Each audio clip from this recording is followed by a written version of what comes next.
Assalamualaikum warahmatullahi wabarakatuh. Salam waras-waraswe. Tahukah panjenengan semua bahwa leluhur kita yang hidup ribuan tahun lalu bukanlah manusia primitif, bukanlah keturunan monyet yang hanya tahu berburu, meramu dan bertani, tapi justru pembangun peradaban besar dunia. Dan bagaimana jika peradaban itu yang menginspirasi India, Yunani, bahkan Mesir ternyata berasal dari sini? Dari Kepulauan Nusantara. Sebelum kita bedah satu persatu 7 rahasia besar yang disembunyikan, silahkan tulis doa dan harapan kita semua untuk negeri ini di kolom komentar. Dan bagi sedulurku yang muslim, jangan lupa tulis sholawat. Semoga doa-doa kita semua terkabul. Yang pertama, rahasia tersembunyi Sunda dan Sindu adalah jejak peradaban awal. Dalam tradisi Sunda kuno, ada lagu-lagu yang menyebut nama Sindu. Bagi sebagian orang, ini terdengar aneh. Tapi, ketika diteliti oleh ilmuwan lebih dalam, nama Sindu ini berkaitan erat dengan peradaban tua yang dikenal dunia sebagai Sindhu-Saraswati Civilization, yang dianggap salah satu peradaban tertua di dunia. Tapi, tunggu dulu. Kalau itu ada di India, kenapa dalam lagu Sunda disebutkan bersama kata Sunda? Nah, disinilah misterinya dimulai. Karena menurut sejumlah ahli dan peneliti spiritual India, Sunda dan Sindu adalah saudara tua. Bukan hanya dari sisi budaya, tapi juga asal-usul. Bahkan bisa jadi Sindu adalah cabang dari peradaban Sunda yang lebih tua. Yang kedua, rahasia besar Gunung Meru dan Jambu Dwipa. Dalam kitab kuno seperti Rig Veda dan Bhagavad Gita, disebut ada sebuah gunung suci, Meru, gunung tertinggi paling sakral, tempat para dewa. Lokasinya di sebuah daratan bernama Jambu Dwipa, yang kalau dibaca dalam bahasa Indonesia jadi Jambu Dwipa. Jambu, ya jambu yang kita kenal sebagai buah tropis itu. Apakah ini suatu kebetulan? Tidak. Karena kata jumbo dalam bahasa Inggris pun dipercaya berasal dari jambu, dan Dwipa artinya pulau besar. Jadi Jambu Dwipa bisa diartikan sebagai sebuah pulau besar bersama jambu, tempat berdirinya Gunung Meru. Menurut catatan kuno, daratan ini dulunya sangat besar, luasnya bagaikan benua. Dalam istilah sekarang bisa disebut kontinen.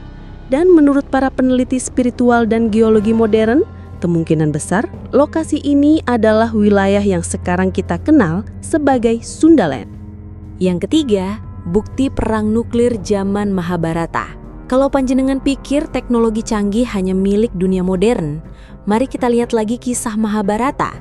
Di dalamnya digambarkan terjadi perang besar, di mana senjata yang digunakan bisa menghanguskan kota, memusnahkan bangsa mirip seperti senjata nuklir. Terdengar fiksi? Tapi, J. Robert Oppenheimer, pencipta bom atom pertama bahkan mengutip Bhagavad Gita saat menyaksikan ledakan percobaan nuklir. Ia berkata, "Now I am become death, the destroyer of worlds." Para ilmuwan kini mulai yakin perang Mahabharata bukan mitos, tapi perang nuklir kuno yang benar-benar terjadi sekitar 5.000 tahun yang lalu. Jika benar, peradaban yang memiliki teknologi setingkat itu tidak mungkin primitif. Yang keempat, rahasia besar Himalaya. Benarkah Himalaya dulu lautan? Di Himalaya, sekarang kita bisa menemukan garam Himalayan. Iya, garam Himalaya. Tapi bagaimana bisa ada garam di pegunungan? Jawaban yang mengejutkan, karena Himalaya dulu adalah lautan. Perubahan iklim dan pergeseran lempeng membuat lautan itu terangkat dan menjadi gunung.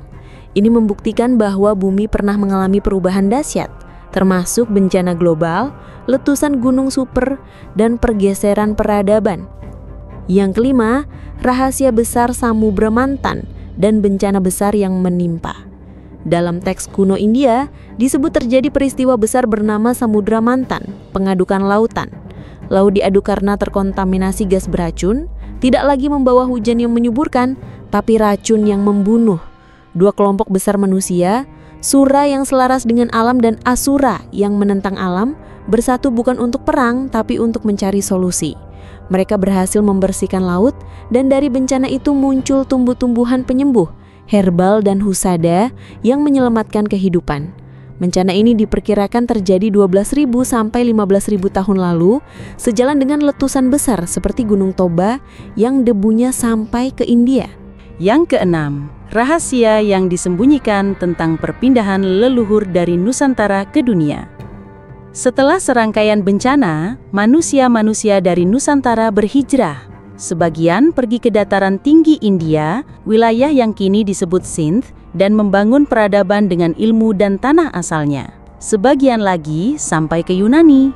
Dalam bahasa Sanskerta, orang Yunani disebut Yawana, artinya orang Jawa. Sebagian lagi sampai ke Mesir. Nama mereka dalam catatan kuno, Misir, gabungan dari India, Jawa, dan Mesir.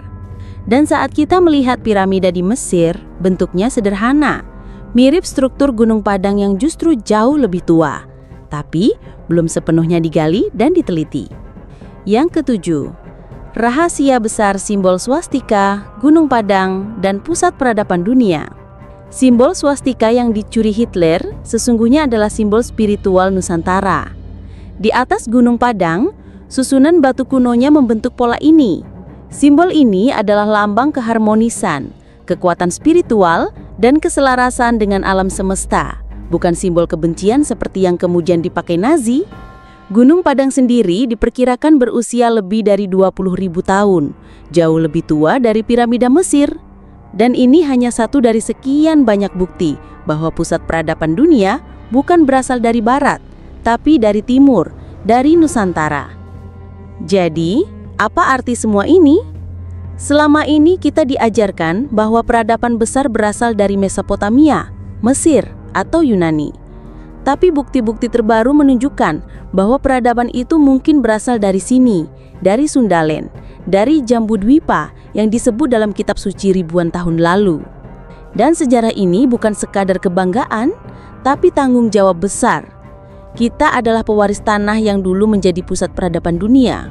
Tanah yang melahirkan nilai-nilai, teknologi, dan kebijaksanaan bagi seluruh umat manusia.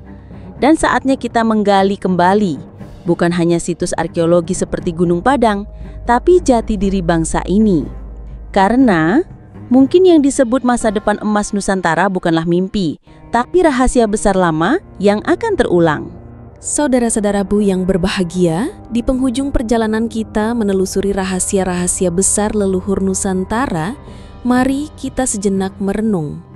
Di balik hamparan sawah yang hijau, di sela-sela desir angin yang membelai puncak Gunung Padang, dan dalam alunan lagu-lagu kuno Sunda yang masih bergema, tersimpan kisah agung tentang sebuah peradaban yang pernah menjadi jantung dunia. Dari Sundalen yang luas, yang kini sebagian telah tenggelam di bawah laut, hingga jejak-jejak spiritual di Gunung Meru dan Jambudwipa, kita telah melihat bahwa leluhur kita bukanlah sekadar pemburu atau petani sederhana. Mereka adalah arsitek peradaban, penutur kebijaksanaan, dan penjaga keseimbangan alam semesta.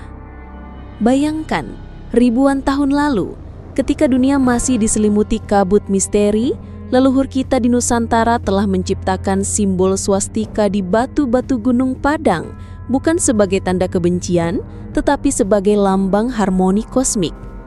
Mereka menghadapi bencana besar seperti Samudra Manthan, mengaduk lautan beracun untuk menyelamatkan kehidupan, dan meninggalkan warisah ilmu penyembuhan yang masih kita junjung hingga kini.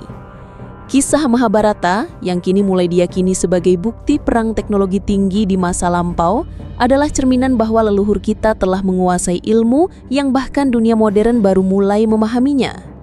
Dan ketika bencana besar melanda, mereka berhijrah, membawa cahaya ke India, Yunani, hingga Mesir, menorehkan nama Yawana dan Misr dalam catatan sejarah dunia. Namun, saudara-saudara, kisah ini bukan sekadar dongeng masa lalu untuk dibanggakan. Ini adalah panggilan jiwa, sebuah undangan untuk kita bangkit dan mengenali jati diri sebagai pewaris peradaban agung.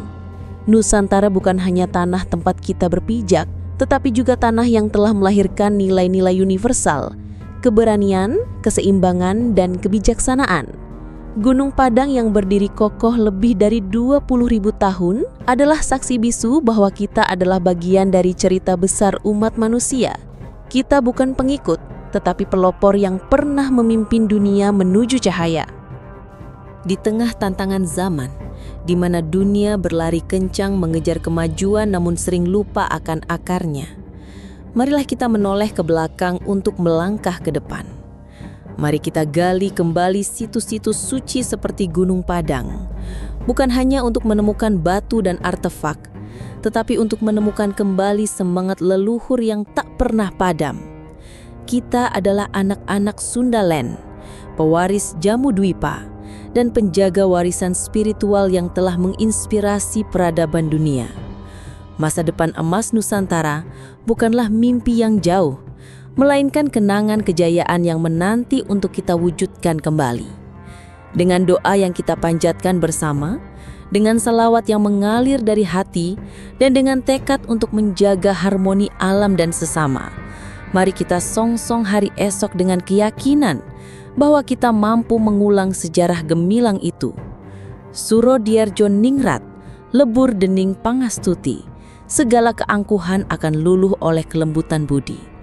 Mari kita wujudkan Nusantara yang tidak hanya besar di masa lalu, tetapi juga agung di masa depan, demi anak cucu kita, demi dunia, dan demi keharmonisan semesta. Wassalamualaikum warahmatullahi wabarakatuh.